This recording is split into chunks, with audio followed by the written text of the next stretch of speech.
스위스 베른 유니버시티 대학교, 세계 각국에서 왔던 유학생들이 한데 모여 유학생의 밤이 열리고 있습니다.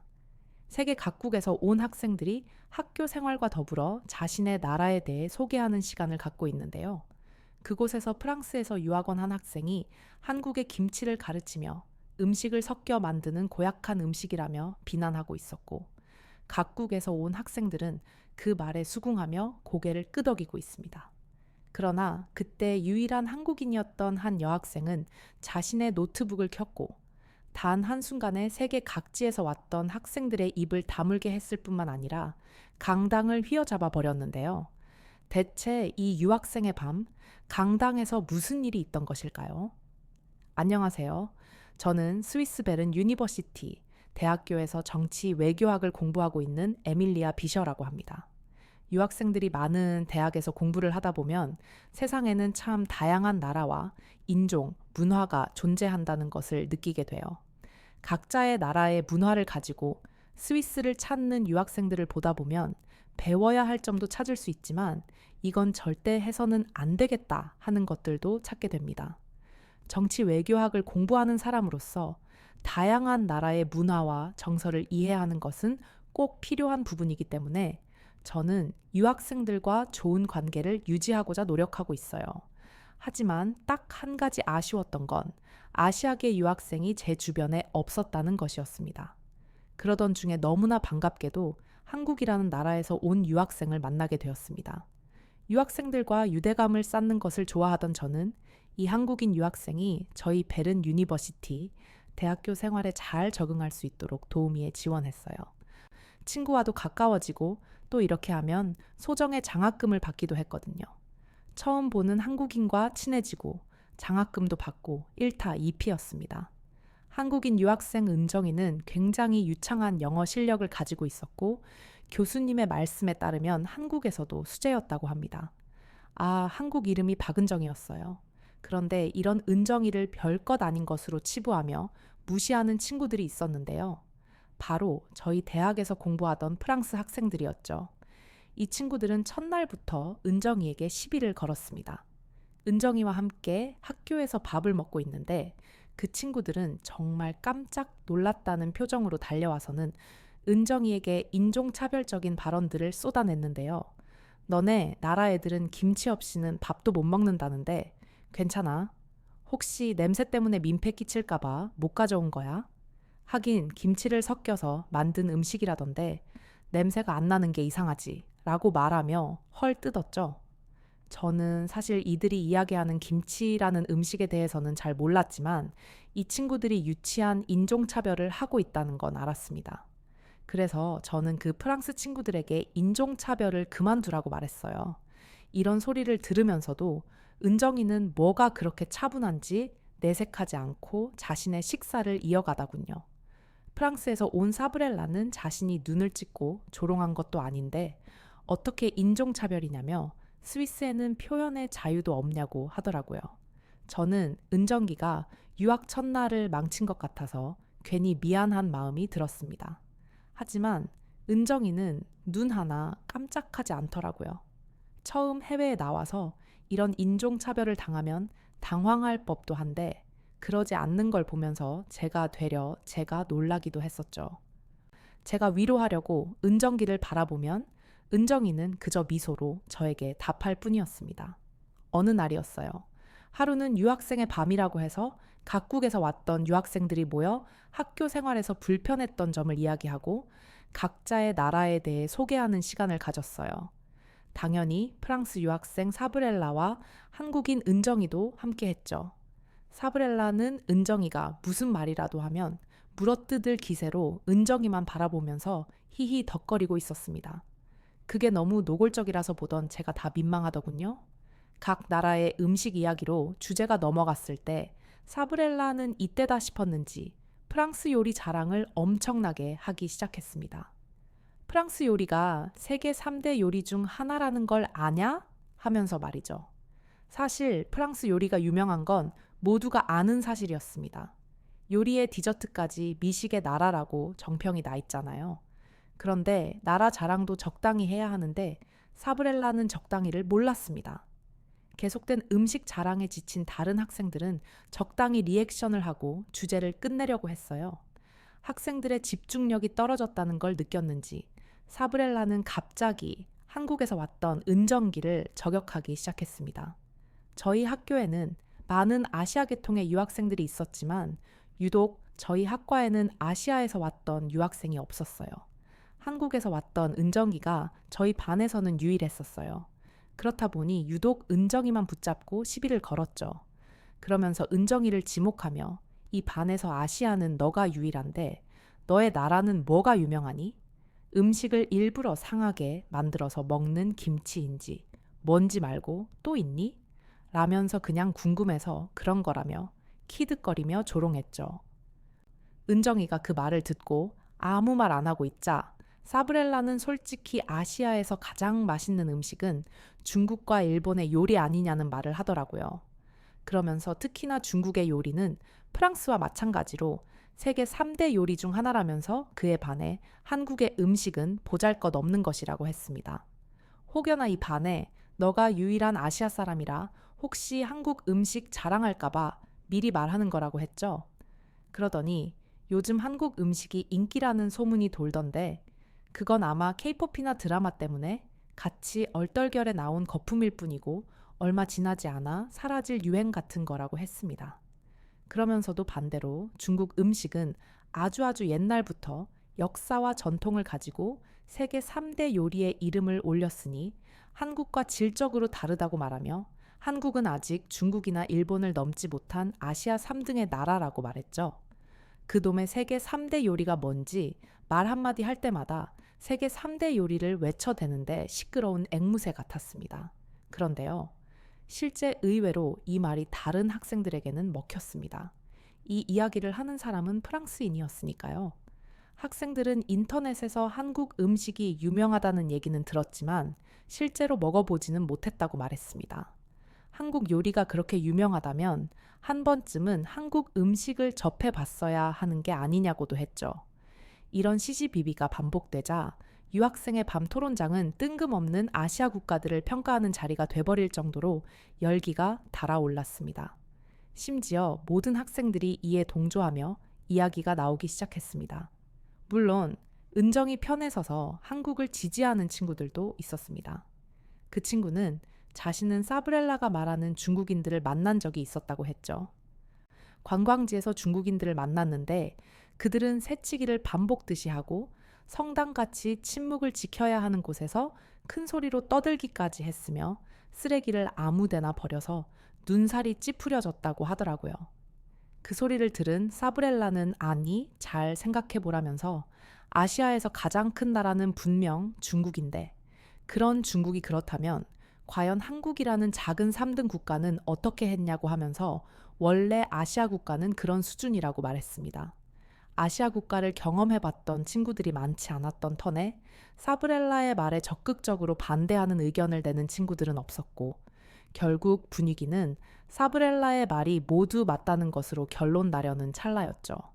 그때 그동안 조용히 이야기를 듣고 있던 은정이가 자신의 노트북을 가지고 나가서는 강당에 설치되어 있던 빔 프로젝트에 연결하더니 어떤 영상을 틀기 시작했던 것이었어요. 영상에는 프랑스 TF 방송에서 진행되었던 한국 요리에 대한 프랑스 현지 미쉐알린급 요리사들이 평가하는 영상이 담겨 있었고 한국의 요리를 먹었던 프랑스 셰프들은 입을 다무지 못하며 최고를 연신 내뱉고 있었죠. 그동안 입으로만 떠들던 사브렐라와 다르게 한국에서 왔던 은정이는 조용히 그들의 말을 듣다가 눈과 귀로 모든 걸 보여주며 단 한순간에 유학생의 밤이 열렸던 강당을 휘어잡아 버렸습니다. 그날 이후로 사브렐라가 보여줬던 은정이에 대한 인종차별은 더욱 극대화된 것 같았어요. 아무래도 토론장에서 은정이에게 한 방 제대로 먹었으니 약이 잔뜩 오른 모양이었죠. 시간이 조금 더 흐르고 저희 학과에서는 유학생의 밤 2탄이 진행되었는데요. 지난 시간에 각국의 나라에서 온 학생들이 저마다 자신들의 국가를 소개하고 자신을 소개하는 자리였다면 이번에는 여행이었습니다. 숙소에 들어가기 전 마트에서 식재료를 사기로 하고 다 같이 마트로 들어갔었어요. 하지만 이 마트에서 정말 뜻밖의 놀라운 장면을 목격하는 사건이 일어나고야 말게 되었죠. 열심히 먹을 것을 고르고 있는데 어디선가 시끌벅적한 소리가 들렸습니다. 마치 싸우는 것 같은 소리에 저희는 소리의 근원지를 찾아갔어요. 알고 보니 카운터에서 한 할머니와 직원들이 언쟁 중이더라고요. 사실 말이 언쟁이지. 할머니가 일방적으로 직원들에게 추궁을 당하는 상황이었습니다. 옆에 있는 사람에게 지금 대체 무슨 상황인가요? 하고 물어봤는데요. 글쎄 할머니가 빵을 사렸는데 돈이 모자랐다고 하더군요. 돈이 모자라면 물건을 못 사는 건 당연한 건데 이야기를 가만히 듣다 보니 좀 안타까운 상황이더라고요. 돈이 부족했던 할머니는 직원들에게 손주에게 줄 빵을 사고 싶었을 뿐이라고 하소연하고 있던 것이었죠. 할머니의 행사액을 보니 사정이 좋아 보이지 않더라고요. 할머니는 자신이 가지고 있던 꾸깃꾸깃한 지폐 한 장과 동전들을 내밀고는 돈에 맞춰서 빵을 조금 잘 나갈 수 없냐고 물으시고 계셨습니다. 직원들은 절대 안 된다고 하면서 거절했죠. 마트 직원들은 아니 돈이 없으면 마트를 오지 마셔야지. 왜 굳이 마트에 와서 곤란한 질문을 하느냐며 할머니 때문에 지금 다른 고객분들한테까지 피해가 가고 있다며 몰아세웠습니다. 그 모습을 지켜보던 사브렐라는 직원의 말을 듣고는 맞는 말이네. 지금 사람들 장보다 말고 아무것도 못하고 구경하기 바쁘잖아.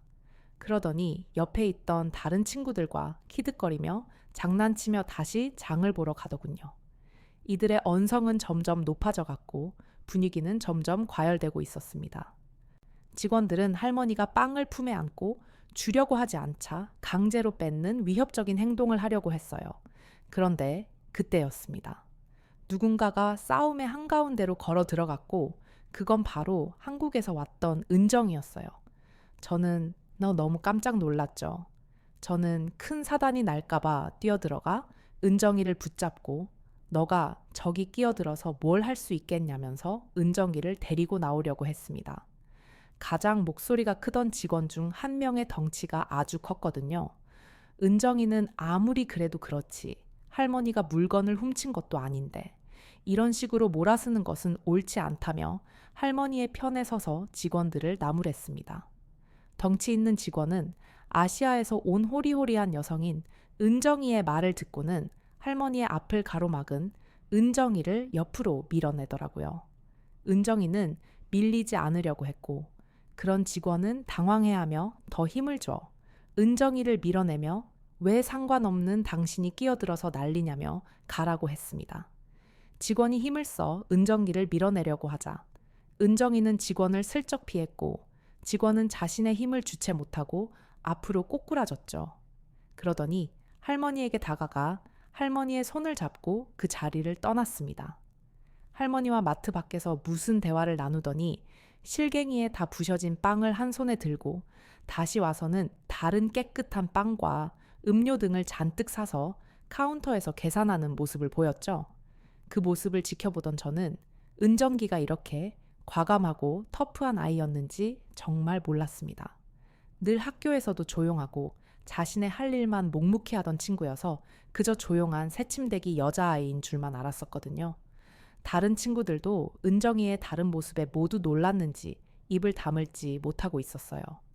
은정이는 깨끗한 빵과 음료, 그리고 다른 한 손에 부셔진 빵 봉지를 들고 다시 할머니에게 다가갔습니다. 그러면서 이렇게 말했죠. 할머니 괜찮으세요? 이거 받으세요. 그리고 이 빵하고 음료 가지고 가셔서 손주랑 맛있게 나눠 드세요. 라면서 할머니를 추스려 주었습니다. 그리고는 부셔진 건 제가 먹을게요. 라고 하더군요. 할머니는 은정이에게 연신 정말 고맙다면서 사실 오늘이 손자의 생일인데 변변찮은 케이크 하나 해줄 돈이 없었다며 이 은혜를 어떻게 갚냐며 눈물을 보이셨습니다. 근데 그 말을 들은 은정이는 손자 생일이었다는 말을 듣고 살짝 놀라면서 다시 마트에 들어가서 케이크와 과자 음료수를 바리바리 사들고 나왔습니다. 할머니는 이렇게까지 받을 수는 없다며 거절하려 하셨지만 오히려 은정기가 받아달라고 부탁하는 탓에 거듭 감사 인사를 하시며 집으로 돌아가셨어요.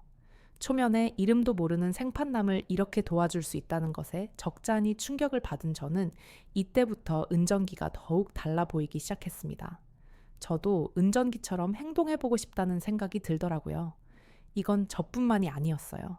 이전에 있던 유학생의 밤에서 한국도 민폐짓을 하던 중국과 다를 거 없을 거라던 학생도 자신의 생각이 틀렸을 수도 있겠다라고 말할 정도였죠. 저는 은정이에게 다가가서 아니, 마트 직원이 덩치도 크고 무섭게 생겼던데 무섭지도 않았어? 큰 본변이라도 당하면 어쩌려고 그렇게 무성대고 나섰어? 라고 물어봤었는데요. 은정이가 갑자기 제 손을 잡더라고요. 은정이가 저의 손을 잡았을 때 저는 정말 온몸에 소름이 돋고 갑자기 밀려오는 부끄러움에 몸둘 바를 몰랐습니다. 왜냐면 저에게 기대던 은정이는 온몸이 사시나무 떨듯 떨고 있었기 때문이었어요. 왜 그래 괜찮아? 바들바들 떨고 있던 은정이는 저에게 이런 말을 하더라고요. 정말 너무너무 무서웠다고 말이죠. 그러면서도 할머니 손자가 케이크를 받을 수 있게 돼서 정말 다행이라며 나지막하게 말하더군요. 은정이는 그때의 상황이 몸이 떨릴 만큼 두려웠지만 그 두려움조차 물리치고 할머니를 위해 기꺼이 나선 것이었어요. 그래서 저 스스로에게 너무너무 부끄러웠습니다. 또한 그런 은정이의 행동에 감동했었어요. 은정이의 이런 모습에 저를 포함한 다수의 많은 학생들이 은정이에 대해 다시 보게 되었죠. 이 일이 있고 난 뒤 은정이는 친구들 사이에서 완벽한 영웅이 되었고 은정이를 좋아하는 남학생들도 우후죽순 늘어났죠. 그 일이 있고 다음 날 저희는 숙소 뒤쪽에 있는 곳으로 트레킹을 떠났습니다. 그러던 중 한 친구가 발을 삐끗하면서 발목을 다쳤어요. 심하게 다쳤는지 그대로 주저앉아 고통을 호소하길래 곧장 응급실로 향했습니다. 그런데 발목을 다친 친구는 병원으로 가는 내내 병원비 걱정뿐이었어요. 스위스의 물가는 정말 살벌한데 병원비는 더 살벌하거든요. 게다가 스위스 국민도 아니고 유학생이었으니 걱정되는 게 당연합니다. 하지만 병원에 가는 동안 친구의 발목은 실시간으로 부어오르고 있었고 아무리 병원비가 아까워도 치료를 미룰 수는 없다고 생각했어요.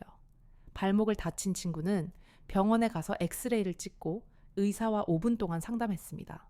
의사가 더 정밀한 검사와 치료를 받는 게 어떻게 했냐 말했지만 너무 놀랍게도 발목을 다친 친구는 얼음찜질과 보호대를 하는 것으로 만족하기로 했습니다. 이 친구는 영국에서 온 친구였는데 집안 사정이 넉넉하지 않았다고 합니다. 이렇게만 했는데도 병원비가 한국 돈으로 210만 원이 나왔으니 뭘 더 할 수 있는 게 없었죠. 아주 다행히도 얼음찜질을 하면서 푹 쉬니 붓기가 가라앉더라고요. 물론 친구는 여행 내내 아무것도 못하고 숙소에 있어야 했지만요. 게다가 여행 이후에도 한 달 동안 제대로 걷지 못해 고생했습니다. 발을 세게 구르기라도 하면 발바닥을 통해 통증이 다리 전체부터 허리까지 타고 올라오는 바람에 걸음걸이도 현저히 느려졌습니다. 시간이 흘러 학기가 끝났고 저희는 여름방학 계획을 세우고 있었어요. 은정이와 함께 국내 여행을 좀 해볼까 했는데 한국에서 머물 예정이라고 하더라고요. 그래서 은정이에게 함께 한국에 가도 되겠냐고 물어보았습니다. 그러자 다른 친구들이 더 와서는 자기들도 데려가라고 하더라고요. 은정이가 학교 학생들 사이에서 엄청난 인기를 가지고 있었기 때문인지 모두가 은정이와 함께 시간을 보내고 싶어 했기 때문입니다. 은정이는 흔쾌히 저희들의 부탁을 들어주었습니다. 그렇게 신나게 여행 계획을 짜고 있는데 다리를 다쳤던 영국 친구 올리브가 자기도 한국으로 갈 때 같이 가면 안 되냐고 하더군요. 솔직히 저는 올리브와 함께 가고 싶지 않았습니다. 조금 미안한 말이지만 다리 다쳐서 걷는 것도 힘들어하는 사람과 어떻게 여행을 할 수가 있겠어요. 여행을 가면 많이 걸어야 할 테고 액티비티 한 것들도 많이 하게 될 텐데 어떻게 함께 다닐 수 있냔 말이죠. 하지만 한국에 가게 된 것도 은정이 덕분이었다 보니 은정이의 의사가 중요하다고 생각했습니다. 은정이는 고민하는 듯 보였어요. 역시 아무리 이타적이고 사람 돕는 걸 좋아하는 은정이라도 이건 좀 힘든 고민이었겠죠. 올리브도 이걸 알았는지 절대 폐를 끼치지 않을 거고 혹시 아파서 힘들다면 가만히 숙소에 있을 테니 자신도 꼭 데려가 달라고 부탁했습니다. 알고 보니 올리브는 한국 가수들에게 관심이 많더라고요. 그러다 보니 한국에 대한 동경심도 커졌을 테고 그래서 한국에 가고 싶어 하는 것이었습니다. 잠시 고민하던 은정이는 아주 잠깐이지만 올리브의 다리를 보았습니다. 그래서 당연히 거절할 줄 알았어요. 그런데 은정이는 올리브에게 함께 가자고 말하며 비행기 스케줄을 알려주었습니다. 아니, 대체 왜? 저는 은정이의 결정을 이해할 수 없었어요. 굳이 저 친구와 다니면서 불편함을 감수할 이유는 없잖아요. 하지만 은정이가 그 불편함을 감수하고 한국에 가기로 한 이유는 한국에 도착한 지 얼마 되지 않아서 바로 알 수 있었습니다. 은정이와 올리브는 자기들끼리 무언가를 계획하는 듯 했습니다. 그리고는 한국에 도착하자마자 자신들은 병원에 간다고 하더라고요. 여행을 와서는 갑자기 웬 병원? 저는 비행을 하면서 두 사람의 몸에 문제라도 생긴 줄 알았습니다. 제가 걱정스럽게 물으니 은정이는 올리브와 함께 정형외과를 간다고 했어요. 이유는 바로 올리브의 다리 때문이었죠. 저를 비롯한 친구들은 깜짝 놀랄 수밖에 없었죠. 아니, 스위스에서도 비싸서 못 간 병원을 한국에 와서 간다는 게 말이 되나요? 물론 전 세계에서 물가가 비싸기로 유명한 스위스보다야 한국이 더 낫기는 하겠지만은 아무리 그래도 병원비는 거기서 거기잖아요. 그리고 지금 우리가 눈앞에서 마주하고 있는 한국은 우리 스위스보다 훨씬 더 현대적이었고 선진국과 같은 위용을 뽐내고 있었으니 한국도 굉장히 비쌀 텐데 말이었죠. 스위스에서 돈 없어 병원 치료를 포기했던 올리브가 이번에도 병원에 가지 않을 거라고 생각했습니다. 그런데 올리브는 덤덤했어요. 저는 은전기가 엄청난 부자라서 올리브의 병원비를 대신 내주기라도 하는 건가 싶었습니다. 저희가 혼란에 빠진 걸 본 은정이는 한국의 병원비는 의료보험이 잘 되어 있는 덕에 저렴하다며 걱정하지 않고 가도 된다고 했어요. 올리브와는 이미 이야기가 됐다면서요. 저희는 그 말을 믿을 수가 없었습니다. 여기까지 와서 흩어지는 건 조금 그래서 친구들 다 같이 은정기를 따라서 올리브의 치료부터 하고 움직이는 것으로 하고는 같이 이동하기로 했습니다. 실제로 제 눈으로 직접 확인하고 싶었던 것도 있었고요. 은정이는 자신의 삼촌께서 운영하고 있다는 정형외과로 향했습니다. 올리브는 가자마자 엑스레이를 찍었고 진료실에 들어가서 초음파까지 찍고 나왔습니다. 밖에서 기다리면서 대체 병원비가 얼마나 나오려고 저러나 걱정되었어요. 스위스보다는 싸다고 했지만 초음파까지 찍었으니 한국 돈 300은 너무이라 생각했습니다. 저희는 그래도 은정이 삼촌이니까 좀 더 싸게 해주지 않을까. 아니, 아무리 그래도 200은 넘겠지 라고 저희들끼리 나름의 계산을 하고 있었죠. 올리브의 다리 상태는 썩 좋지 않았습니다. 나이도 어린이 처음 다쳤을 때 조치를 취했다면 괜찮았을 텐데 병을 키웠다고 하더라고요. 올리브는 물리치료실로 들어갔고 저는 물리치료라는 걸 처음 들어봤어요. 그곳에서 무슨 치료를 하는지 궁금했지만 그건 안 된다기에 저희는 올리브가 치료를 받는 1시간 동안 밖에서 시간을 보냈습니다. 저희는 병원 건물 안에 있는 카페에 갔어요. 신기하게도 카페에서 공부를 하는 사람들이 있더라고요. 카페에서 일을 하는 사람들은 자주 보지만 공부를 하는 사람들은 처음 봤습니다. 웃기게도 이 모습을 보면서 한국의 문화가 우리와 많이 다르다는 걸 새삼 깨달았습니다. 그건 다른 친구도 마찬가지였는지 저희는 여행원 기분을 만끽하며 여유롭게 커피를 마셨죠. 그런데 그때 공부하던 사람이 갑자기 자리에서 일어났습니다. 커피라도 받아오려나 했는데 그 사람은 갑자기 밖으로 나갔어요. 그러더니 창밖 너머에 있는 횡단보도를 건너더니 어떤 가게로 들어가는 게 아니겠어요. 아니, 주문한 걸 받으러 가는 것도 아니고 화장실을 가는 것도 아니고 아예 밖으로 나가서 무려 횡단보도까지 건너더니 심지어 그 사람의 자리에는 좋기 200만 원, 후반은 되어 보이는 노트북과 아이패드, 그리고 가방까지 있었어요. 저희는 은정이에게 저 사람이 미친 것 같다고 어떻게 저런 강 큰 행동을 하냐고 말했습니다. 그러자 은정이는 이런 광경을 보고도 아무 동요가 없었어요. 저거 외국인들이 보기에는 당황스럽겠네. 괜찮아. 아무도 안 가져가니까 걱정하지 마. 저희는 믿을 수가 없었습니다. 만약 수상한 사람이 나타나서 그 사람의 물건에 손을 댄다면 저희가 대신 가서 그 사람을 잡겠다는 영웅 심리까지 생겼죠. 그런데 그 사람이 돌아올 때까지 그 누구도 물건에 손을 대지 않았어요. 딱 한 명, 그 사람의 외투에 손을 댄 사람이 있는데 손을 댄 이유도 없었습니다. 자기가 앉고 싶은 자리에 그 사람의 외투와 가방이 넘어와 있으니 그걸 살짝 밀어서 자리에 공간을 만든 것이었어요. 15분 정도 시간이 지났고 그 사람은 쇼핑백을 든 채로 카페로 돌아왔습니다. 저희는 입을 떡 벌리고 저희가 지금 본 것에 대해서 애써 이해하려고 했어요. 놀라운 것은 이게 다가 아니었습니다. 한국인들은 가방을 다 열어놓고 다니더라고요. 특히 여성분들, 핸드백 지퍼를 열어놓고 다니던데 그러면 가방 안이 훤히 보입니다. 지갑과 핸드폰 등 중요한 물건들이 노출되어 있는데 그걸 그대로 보여주면서 다니는 거예요. 우리 스위스를 비롯한 유럽 국가에서 그런 행동을 했다가는 열걸음도 가지 못해서 모든 소지품이 털리고 말 것입니다. 친구들과 저희는 카페에서 SNS에 이런 한국의 카페 모습을 올렸는데요. 한국에 함께 오지 않았던 친구들은 SNS에 올렸던 소식을 접하고는 다들 놀랐는지 반응들이 폭발적이었죠. 마침 시간이 다 돼서 다시 올리브가 있는 병원으로 향했습니다. 올리브는 치료를 끝내고 발에 보호대를 찬 상태였는데 왠지 얼굴이 번들번들 거리더라고요. 물리치료라는 개념이 생소했던 저희는 올리브에게 무엇을 했었는지 물었습니다. 올리브는 물리치료사들이 자신을 따뜻한 침대 위로 눕혔고 이불을 덮어주었으며 자신의 다리를 찜질했다고 했습니다.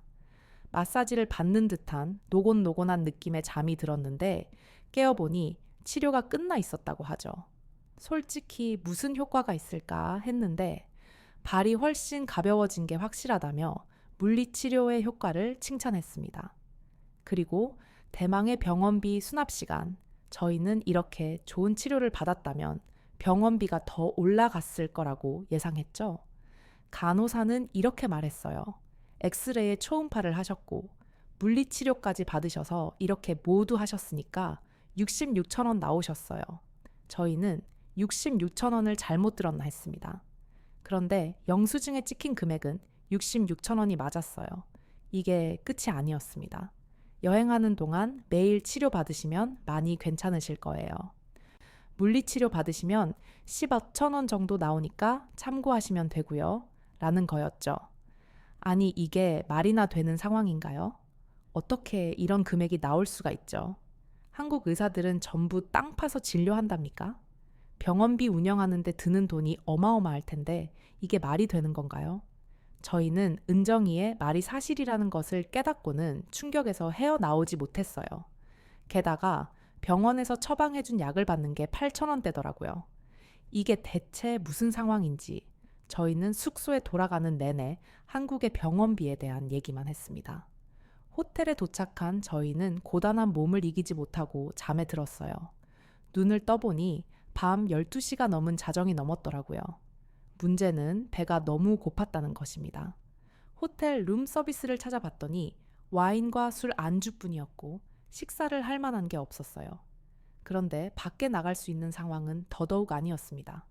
밤 12시가 넘은 시간이었으니까요. 그런데 갑자기 은정기가 옷을 입으라고 하더군요. 그래서 저와 친구들은 지금 옷을 왜 입고 있는 거냐면서 은정이에게 물었더니 밖에 나가자는 이야기를 했습니다. 저희는 지금 무슨 소리를 하는 거냐고 말이 되는 소리를 하라면서 말했습니다. 그러자 은정이는 자기가 말한 것 중에 거짓말이 있었냐고 말하더라고요.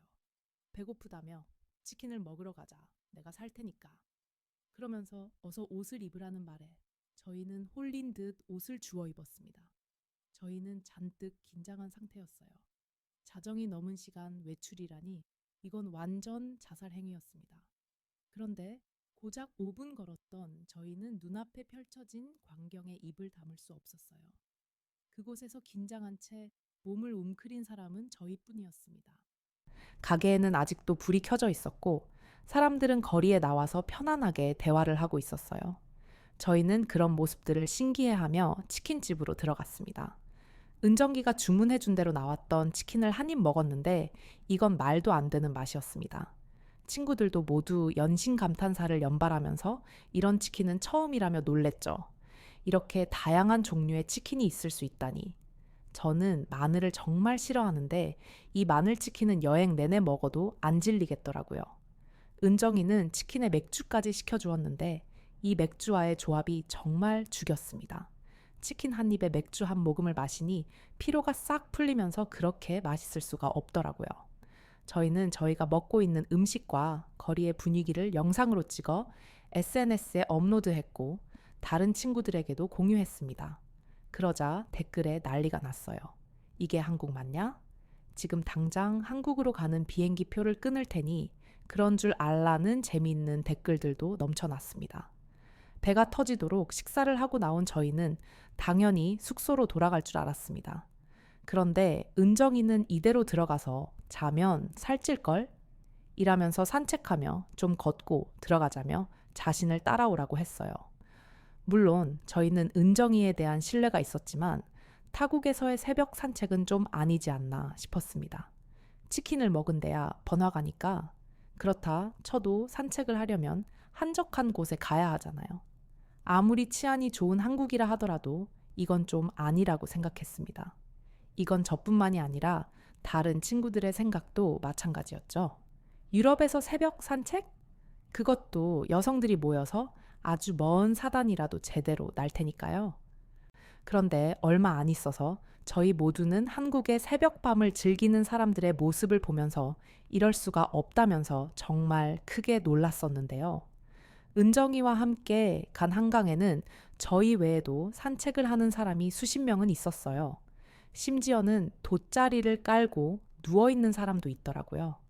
그 사이를 거쳐 지나가는데 심지어 어떤 분은 돗자리 위에서 깊은 잠에 드셨는지 코까지 드르렁거리며 아주 집 안방에서 자는 것처럼 잠을 주무시고 계셨죠.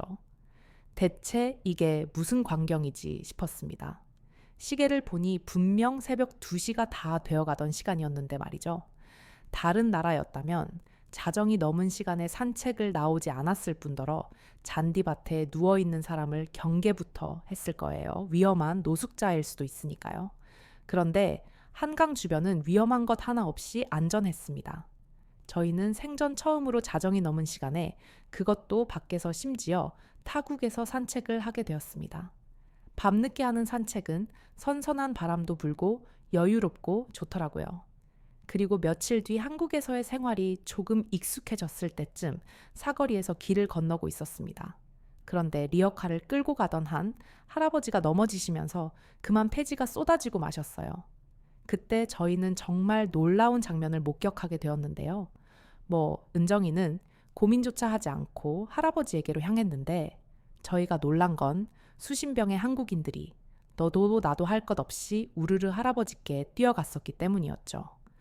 초등학생으로 보이는 어린아이부터 남성, 여성, 연세가 있어 보이던 지긋한 노인분들까지 누가 뭘 할 것도 없이 길에 나뒹구는 폐지를 줍는데 도움을 주었습니다. 누군가는 할아버지를 일으키며 괜찮으시냐고 묻고 있었고 다들 아는 사람들인 것처럼 폐지를 주워다 리어카에 담고 있더라고요. 그런데 저를 더 놀라게 한 것은 한 고등학교 여학생의 용기 있는 행동이었습니다. 할아버지가 넘어진 곳은 사거리 한가운데였는데 그 학생은 도로에서 할아버지 쪽으로 오는 차들을 막아서 썼기 때문이었죠. 저 가녀린 몸으로 교복을 입고 저런 용기 있는 행동을 하다니 저보다 훨씬 어린 학생이었지만 정말 존경스러운 마음이 들었습니다. 과연 나도 저렇게 할 수 있을까라고 생각해 보니 그러기 어렵겠다는 결론을 내리게 되었어요. 그 학생의 모습을 보는데 스위스에서 보았던 은정이의 모습이 보였습니다. 불의를 참지 않고 약자를 돕던 그 모습이요. 한국에서는 저에게 수많은 놀라움을 안겨주었지만 저를 가장 놀라게 했던 것은 한국인들의 인성과 시민의식이었네요. 누군가에게 선뜻 도움의 성기를 내미는 게 얼마나 어려운지를 알기 때문에 저는 한국인들을 더더욱 존경하게 되었습니다. 영웅은 먼 곳에 있지 않더라고요. 스위스로 돌아갈 때 올리브는 놀라울 정도로 다리가 좋아졌습니다. 이젠 가볍게 뛰는 것도 괜찮다고 하더라고요. 그제 알게 된 건데 올리브가 한국에 가고 싶다고 했을 때 은정이가 올리브의 다리를 본 건 이 기회에 올리브의 다리를 치료할 수 있을 거라고 생각했기 때문이래요. 올리브가 계속 통증을 호소하는 걸 보면서 마음이 아팠다고 하더라고요. 한국에 가면 치료할 수 있을 텐데 라는 생각을 늘 하고 있었는데 이렇게 도움이 되어서 참 다행이라고 합니다. 주변 사람을 잘 챙기는 은정이를 보면서 많은 것을 느끼고 있어요. 한국에서 왔던 은정이의 존재로 정말 많은 일들을 보고 겪고 느끼게 되었던 것 같아요. 실제로 만난 한국에서의 경험 역시 잊지 못할 기억이 되었습니다.